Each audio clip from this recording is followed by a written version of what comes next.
Alright guys, techno চলে এলো তাদের চমৎকার phone techno Pova curve 2 5G কে নিয়ে। ফোনটা এমন যে এটার ডিজাইন আপনার ভালো লাগবে, এটার ব্যাটারি দেখে অবাক হবেন, ডিসপ্লে দেখে চোখ ফেরাতে পারবেন না। মানে এটা এক অসাধারণ ফোন হতে যাচ্ছে। তবে কিছু ব্যাপারও আছে যেটা আপনার জানা উচিত। সে যাই হোক, আজকের এই ভিডিওতে এটার প্রাইস থেকে শুরু করে ক্যামেরা, এটার গেমিং পারফরমেন্স, ব্যাটারি, ডিসপ্লে, মোটামুটি সবকিছু সম্পর্কে বিস্তারিত আপনাকে জানাবো। তাই শেষ পর্যন্ত সাথে থাকার অনুরোধ জানাচ্ছি। আর হ্যাঁ গাইস, প্লিজ সাবস্ক্রাইব করে না থাকলে সাবস্ক্রাইব করে রাখবেন। তো ফোনটি যখন হাতে নেবেন, ভাই সত্যি বলতে আপনি বিশ্বাসই করতে চাইবেন না এখানে এত বড় একটা ব্যাটারি ব্যবহার করা হয়েছে। মানে আপনি এই সাইডটা লক্ষ্য করেন, ভাই মাত্র 7.42 মিলিমিটার হলো এটা থিকনেস। বুঝতে পারছেন তাহলে এটা কেমন স্লিম। আবার ডিজাইনের দিকে যদি তাকান, দেখেই বুঝতে পারছেন একদম ফিচারিস্টিক ডিজাইন দেওয়া হয়েছে।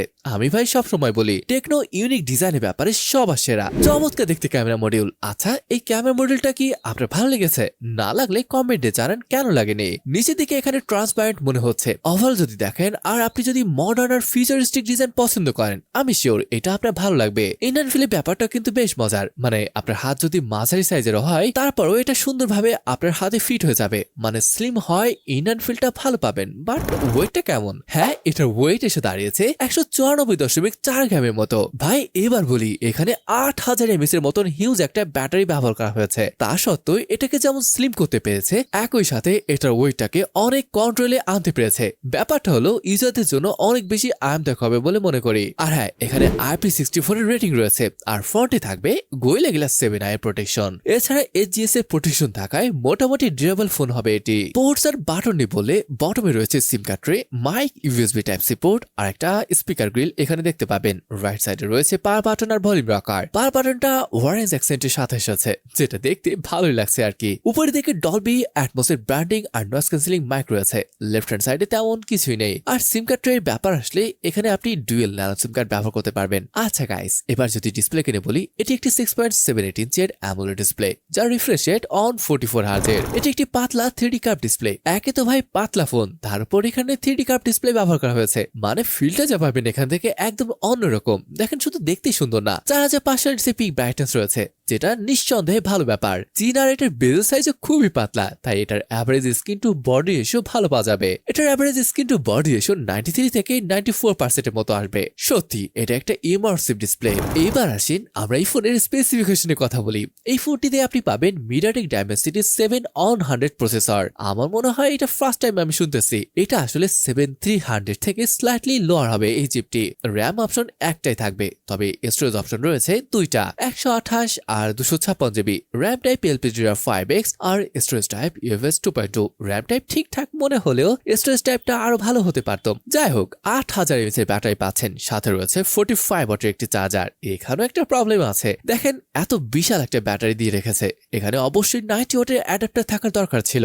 গেমিং এর ব্যাপারটা নিয়ে আসা যাক। দেখুন, সিওডি মোবাইল এবং BGMI আপনি অ্যাভারেজ 60 FPS এ খেলতে পারবেন। ওএস নিয়ে বললে ফোনটিতে রয়েছে HiOS 16 বেজ অন Android 16। 3 বছরের মেজর অ্যান্ড্রয়েড আপডেট, সাথে আরো পাচ্ছেন 3 বছরের সিকিউরিটি আপডেট। তবে হ্যাঁ, থার্ড পার্টি অ্যাপ এখানে প্রচুর রয়েছে। তবে ভালো ব্যাপারটা হচ্ছে কি, আপনি চাইলে আনইনস্টল করতে পারবেন। তবে এখানে যে গ্লাস মরফিক ডিজাইন রয়েছে এরিওয়াইতে, বর্তমান যেটা প্রায় সব ফোনে দেখা যায়, এটা কিন্তু দারুণ লাগে দেখতে। এওডি রয়েছে, আপনার মতো করে কাস্টমাইজ করে নিতে পারবেন। আবার এআই ফিচার নিয়ে বললে এখানে অনেক এআই ফিচার রয়েছে। এদের নিজস্ব এআই অ্যাসিস্ট্যান্ট, যেখানে আপনি টেক্সট থেকে ছবিতে কনভার্ট করতে পারবেন। এছাড়াও এখানে গ্রুক, জিটিপি, জেমিনি, মেটা এআই সবই আছে। বাই ডিফল্ট অনেক এআই আছে, এই যেমন scan to doc, problem solving, flash memo, video create, image Q and A, person removal, মানে অনেক কিছু এখানে দেখতে পাবেন।